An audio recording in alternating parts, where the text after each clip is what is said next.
Good morning, I'm Isaiah Coleman, and this is Masculinity Monday, brought to you by The Connected. Super excited to continue our series of the 4 P's.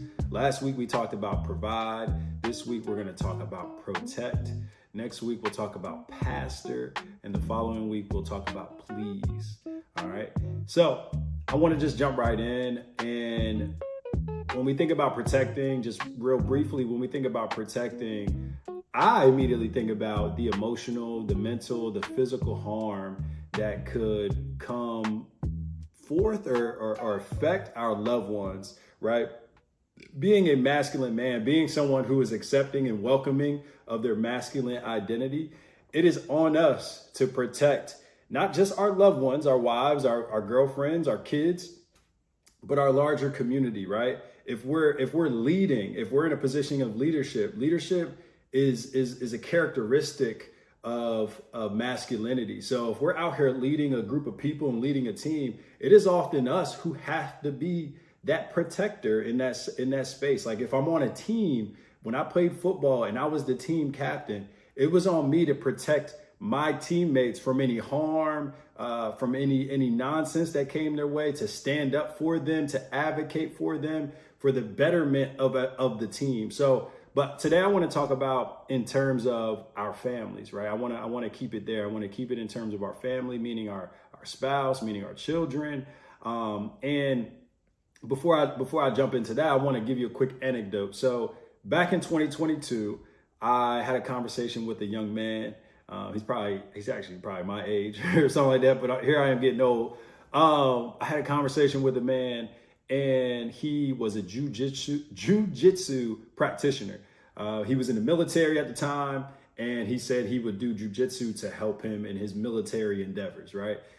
He talked me into attending a class with him, a session with him. Shout out to Team Rock in Harrisburg, North Carolina, who had the opportunity of representing when I competed in my first tournament. But when I joined Team Rock, when I joined this gym, two things were happening, right? The first was I was being pushed mentally and emotionally, right? Anybody who's watching, who's ever explored jujitsu or whoever participated in a jujitsu session, you're on an emotional roller coaster, right?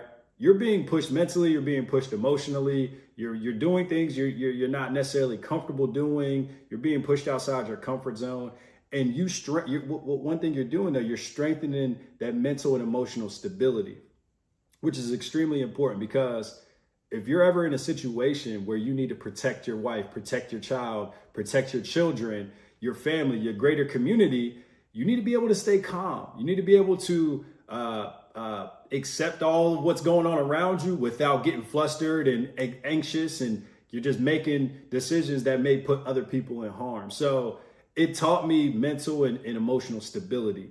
Second thing it taught me, it gave me a skill that I feel if I'm ever confronted with somebody who wants to bring harm to the people I love, my family, my wife, I feel confident enough to protect them, to control the situation, and to ideally get my people, my family to a secure and safe space. All right. Super important. When I was younger, I always wanted to make sure that I was in a position that I could protect my family, especially from physical harm. And I was that was really one of the bigger catalysts or motivators that got me to want to dive into jujitsu. So the fact that I feel like I have skills now that I can control a situation if someone wanted to attack me or attack my family, I feel mentally and emotionally stable enough to stay calm so that I can think about what my decisions are moving forward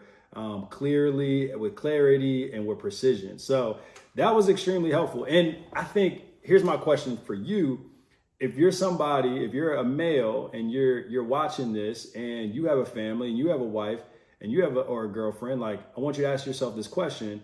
Do you feel confident enough to protect them if your back was against the wall, or an intruder entered your home, or somebody wanted to cause harm to one of your loved ones? Do you feel like you're in a position to protect them, right? I purchased a couple firearms at one point, right? I seen what happened on January 6th, and I'm like, all right, let me get myself, my family ready in case, I need to protect them, right? And that's just another form of protection and making sure that my family is secure and safe. I hope I don't ever have to use a firearm against anybody, but I want to make sure my family is protected at all costs. So I asked you that question. And if you don't feel confident in protecting your family, I need you to start taking the proper steps, whether that's going to learn a martial art, going to purchase a firearm, or just doing something pushing you outside your comfort zone so you feel like you can protect your family if your or your family's back is against the wall. All right. I'm Isaiah Coleman. This is Masculinity Monday. Thank you so much for tuning in. Until next time, we're going to dive into the next P of our 4 Ps, right? We've already, again, talked about provide. Today was protect. We got please and we got pastor. All right. So talk to you next time. See you next time. Keep tuning in, like, comment, subscribe, and have a good rest of your day. All right. Peace out.